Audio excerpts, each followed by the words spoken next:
Здравствуйте всем!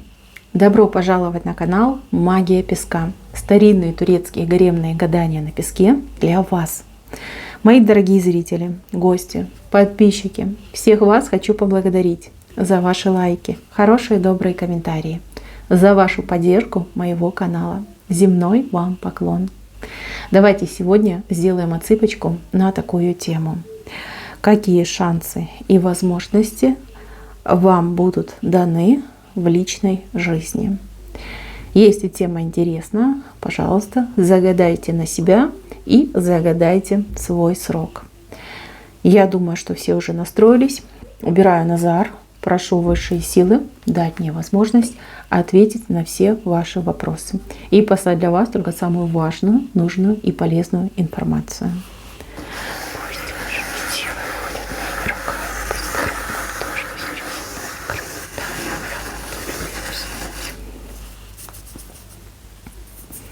Так, на брак, на счастливый брак у вас возможность идет, шанс создать действительно прекрасные отношения. Кто у меня сейчас страдает? Страдает от одиночества и вот такой женской нереализованности. Возможно, вы свободны, возможно, вы еще в каких-то вялотекущих отношениях, но хочется любви, просит сердце любви. Хочется познать этого женского счастья. Возраст значения не имеет. Кто в таком состоянии? У вас на пороге, буквально на пороге, мужчина идет. Мужчина достойный, мужчина обеспеченный, мужчина, прям, знаете, создан для семейной жизни. Такой мужчинка идет в вашу жизнь. Почему это возможность, почему это шанс? Решение будете конечное принимать вы. Как вы решите, так оно и будет. Мужчина сам по себе, просто мечта, но вам этот мужчина, возможно, не совсем понравится. Допустим, физические внешние данные не нравятся. Не нравится какого он роста, веса, цвета. Черты лица не нравятся, что-то не понравится, не почувствуете вы этого прям притяжения, что все, глаза только на него смотрят, никого больше не вижу. А мужчина сам по себе очень хороший. У него, смотрите, и работа хорошая, и хозяйственный он мужчина. Да, он немножко скучный. Да, у него такой характер, знаете, тихий, спокойный. Он как будто бы перца не хватит. Но кто действительно хочет спокойной, тихой жизни, обеспеченной жизни, без всяких колебаний, стрессов, надрывов, этих африканских страстей, прекрасная возможность, девочки, прекрасная. С ним не пропадешь. С ним туда, в стабильность, в покой, в уют, такая гладкая водичка идет. Гладкая. Если вы женщина активная, яркая, жаждете страстей, приключений, так что прям громко, ярко, это не ваш, конечно, вариант. Но мне этот мужчина, в принципе, нравится. Что-то именно в физиологии этого человека, в мимике, в чертах лица что-то вам не понравится. Либо вас даже смешить будет. Может быть, у него ноги кривые, либо нос у него картошка, либо лопоухий, прям скажете: фу, не. Такого я не хочу. Детки некрасивые будут, либо я не смогу с ним жить, я буду постоянно с него смеяться. Будет вокруг вас тут крутиться, умоляющим взглядом смотреть, а вы уж для себя будете решать. У вас, кстати, этот мужчина, он уже в знакомых числится. То есть вы либо 100% уже с ним виделись, либо вы точно с ним знакомы, и мужчина начнет активность проявлять в вашу сторону. Он как друг, как знакомый, может быть, коллега, сослуживец. А тут он прям наберется смелости в какой-то день и прям к вам начнет кукушки-то свои подкатывать. А вы уже будете решать, подходит, не подходит, нужен вам такой, не нужен. Сами для себя решите. Но шанс, возможность именно на вот такой спокойный, теплый брак у вас вот прям в самое ближайшее время появится. Так, здесь у меня не очень приятная картинка. Картинка, где женщина в положении как жертва, что ли, да. Рядом с ней мужчина. Мужчина, простите, но на такого большого общипанного петуха похож. То есть поведение, отношения, вот он такой задиристый, он такой противный, требовательный, агрессор, одним словом. Но сам по факту, да, это он с вами, со слабой женщиной может себя так вести. А если где-нибудь там с другими людьми, ну он как общипанный петух выглядит. Вот, я так понимаю, что вам крепко от него достается и очень много неприятностей он вам доставляет. Но чем-то он вас держит, либо да, вы как под его властью находитесь. И, кстати, тут не просто женщина, тут еще ребенок вышел. Может быть, он угнетает не только вас, но и ребенка угнетает, либо достается всем и сразу от него. Как будто бы за счет слабых людей он пытается самоутвердиться. То есть там, мужикам он ничего сказать не может, как побитая собачка, да, хвост поджал и забежал куда-то в угол. А со слабой женщиной, со своей женщиной, да, со своим маленьким ребенком, он там может и поматериться, и кулаком по столу стукнуть, да, там показать себя может. Это ужасно, это просто ужасно. И я даже не знаю, я не могу подобрать приличного слова, чтобы это назвать, вот этот персонаж, да, чтобы его назвать. Значит, девочки, у вас появится прекрасный шанс освободиться от этого бойцовского петуха общипанного. Каким образом? Здесь, знаете, как женщины, может быть, в похожей ситуации, либо женщины, которые пережили похожую ситуацию, может быть, женщины, которые борются с такими ситуациями, да, у вас вот есть контакт, либо найдется контакт с этими женщинами. Они дадут вам советы, они будут предлагать вам помощь, как защиту вам будут предлагать. То есть женщины будут пытаться вас защитить от этого нехорошего мужчины. Вижу, что вы боитесь, вы очень хотите все поменять, но вы боитесь остаться одна, вы боитесь остаться, не знаю, без средств к существованию, может быть, идти вам некуда. Да, вот такой решительный шаг. Вы понимаете, что терпеть дальше и жить так, как вы живете, в принципе невозможно. Но с другой стороны, вы не знаете, что ждет вас без этого человека. Вы себя настраиваете на то, что ну как же, ладно, я там потерплю ради ребенка. Ну хорошо, ребенок же ваш тоже страдает. Подумайте об этом. Возможно, вам следует обратиться к психологу, да, может быть, там, как социальный психолог, обсудить именно этот вопрос. Вам нужно будет принять решение. Просто одно решение, да или нет. Либо ваша жизнь, ну, такой, как она есть, и дальше будет продолжаться, то есть терпеть, привыкнуть, как говорится, смириться и так жить. Либо вы можете освободиться, обнулиться и пойти в новую жизнь. То есть поддержка вам будет обеспечена. На улице вы не останетесь, голодать вы не будете, но обретя свободу, у вас появится шанс на то, чтобы действительно вылечиться от вот этих вот травм, которые вам нанесли, стать на ноги, стать независимой, стать самостоятельной и потом уже выстраивать свою жизнь дальше. Непростое решение, ну, я не имею права вам что-то советовать, я не могу на вас давить, я вижу, что вам и так очень плохо. Здесь там призывать к здравому смыслу, там что-то вам рассказывать я не буду. Вам нужен покой, вам нужна тишина, вам нужно слушать только себя. Да, и почаще смотрите на своего ребенка, поверьте. Вот в его глазах вы точно прочитаете ответ, как вам правильно поступить. Так, идем дальше. Здесь у меня, кстати, семья вышла. Семья, ну, муж, жена, дети, либо ребенок. В принципе, семья неплохая. И я бы даже сказала, что этот брак, он ну, либо судьбоносный, либо кармический, да, у кого-то так, у кого-то по-другому отыграется. Не могу сказать, что он прям супер-гупер брак, там счастливый, там проблем никаких нет. Нет, а обычные люди живут обычную жизнь. Есть и плюс, и минус, да, и взлет, и падение, и любите друг друга, и ссоритесь друг с другом. Все есть, да. Обычная вот она жизнь нам тут вышла. Но есть действительно серьезные проблемы, которые ваш брак вот прям расшатывают и хотят разрушить. Это проблемы со стороны вашего супруга. Я так понимаю, что это его родственники, да, например, там родители, могут быть там бывшая семья, там бывшая жена, дети могут быть там от предыдущего брака. Есть те, кто мешают вашему счастью, кто усугубляет и так непростую ситуацию между вами, да, и кто пытается все это разрушить, порушить.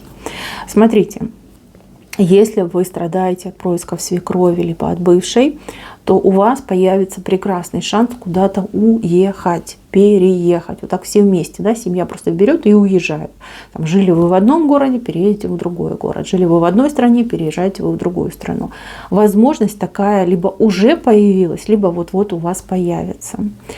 Я вижу, что вам будет страшно. Я вижу, что вам будет страшно жизнь начать в другом месте с нуля. Очень будет страшно. И понимаете, мужчине-то вашему тоже страшно. Хоть там и перспективы, возможно, хорошие, но ему тоже страшно. Ну, все мы люди, Господи, ну, все мы чего-то боимся. Ну, как это, оторваться от корней и неизвестно куда, в неизвестном направлении переезжать, там, тем более, если вы жили в своем доме, то там нужно будет искать новый, там, либо арендовать, там непонятно, никого не знаете, куда идти, там, с кем общаться, где работа, где что. Но я вам так скажу, если вы переедете, вы спасете свой брак. В прямом смысле слова вы его спасете. То есть у вас появится шанс не только помириться и избавиться от всех этих конфликтов, у вас появится шанс убрать эту постоянную угрозу от своей семьи, вот, избавиться от нее.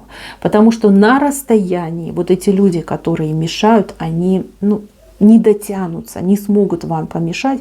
Да, может быть, там попервой будут постоянно там названивать, дергать, но со временем это все прекратится. На новом месте вы сможете укорениться. У вас, кстати, на новом месте жизнь будет гораздо лучше, чем на предыдущем. И еще один большой плюс для детей, да, для ребенка либо для детей. Вот для ребенка, для детей там будет больше возможностей. Ну, например, да, возможность ходить в хорошую школу, жить среди приличных, хорошо воспитанных людей, там, не снаркоманиться, не спиться, не пойти там по какой-то темной дорожке, понимаете? Вот для детей там какой-то шанс идет на улучшение. Ну и вы там себя найдете, и новых друзей найдете, и дом свой найдете, там квартиру свою найдете, все будет. И мужчинка ваш там тоже расцветет, вот работать начнет, там что-то заниматься, больше времени с вами будет проводить, в семье больше времени будет проводить. Понимаете? Хотите сохранить семью, брак, уезжайте. Если останетесь, ну поверьте, они все разгрызут. Разгрызут, расшатают, разрушат, добьются. Вот прям добьются, чтобы вы развелись. Вот это я вижу. Ну, понимаете, им нельзя запретить влазить в жизнь. У них есть прямой доступ к вам. Постоянный прямой доступ. Как только они этого доступа лишаются, тогда уже как вы в безопасности, вернее, ваша семья в безопасности. Пока этот доступ есть, будут лезть, будут ломать, будут рушить. И все-таки своего могут добиться. Даже не могут, а добьются, скорее всего. Да, непросто, очень непросто. Ситуация непростая. Вам главная помеха идет страх. Но если именно вы, девушка, женщина, решится, мужчина уже вам не откажет. Ну, я вижу, что вы умеете быть убедительной и сможете его переубедить, чтобы он тоже перестал бояться, и вот вы уехали. Так, следующий момент. Момент связан с работой. Да, мы смотрим на личную жизнь, но вот именно показали момент работы. Учеба, работа. Кому-то из девочек будут предлагать работу, может быть, в другом городе, либо в другой стране. Куда-то ехать надо. Куда-то надо ехать и ну, вот работать, либо учиться надо будет вам. Значит, девочки, хорошая возможность, хорошая, очень хорошая. Если вы останетесь, вот где вы сейчас живете, где вы сейчас работаете, в принципе, у вас одна ветка судьбы пойдет, да, вы и мужа себе найдете, и семью создадите, и будете жить, как говорится, поживать. Если вы уедете, у вас будет все то же самое, но при этом у вас будет какая-то невероятная карьера. Действительно карьера. Кто-то добьется высокой руководящей должности. Ну а кто-то, возможно, и свое дело откроет. Вот именно свой бизнес, ну вот прям организуете, с нуля начнете. Вот, решать, конечно, вам, выбирать, конечно, вам. Ну, никто тут вас гнать не будет. Такое предложение вам поступит, либо уже поступило, либо вы сами думаете, что хорошо бы было куда-нибудь там поехать, поучиться, либо там поработать, опыта получить.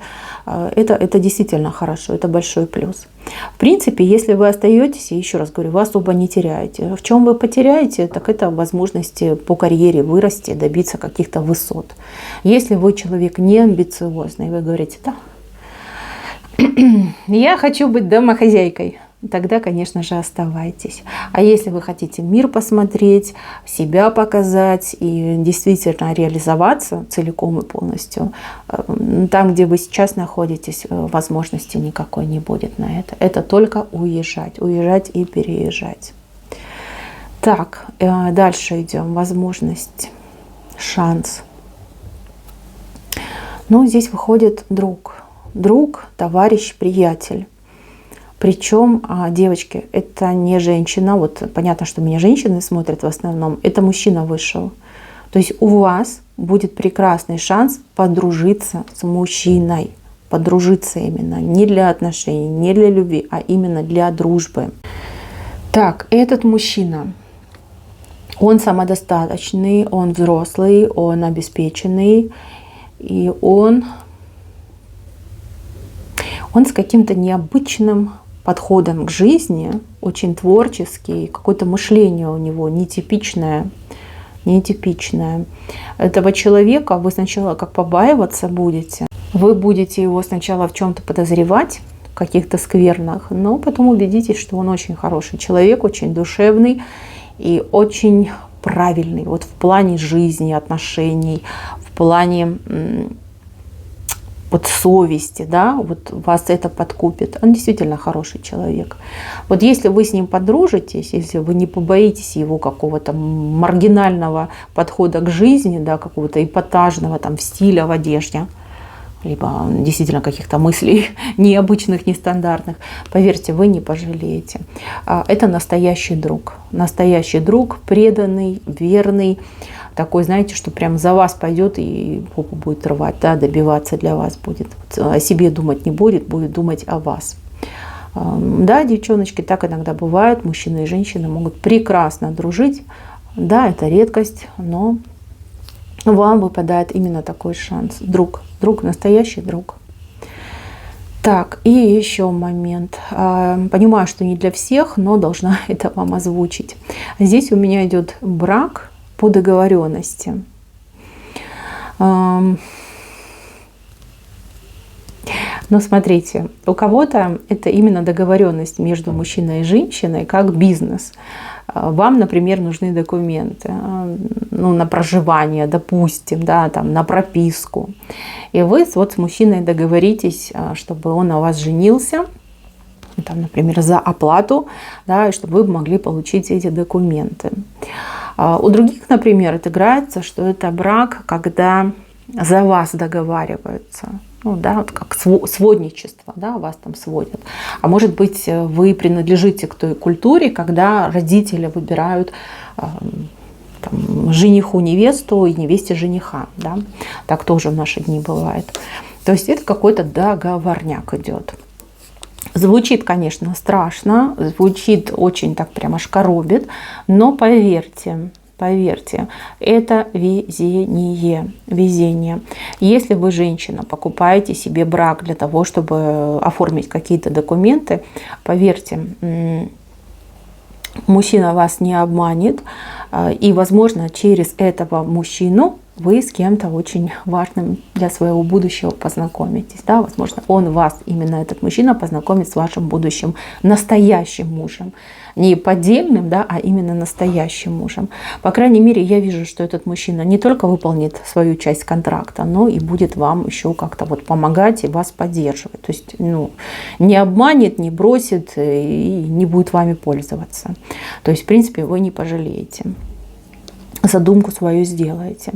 Для тех же, кого будут сводить, то есть как договоренный брак, да, помолвка договоренная, пусть вы друг друга особо не видели, либо друг друга не знаете, но у вас любовь идет, любовь настоящая. Настоящая, вот как с первого взгляда.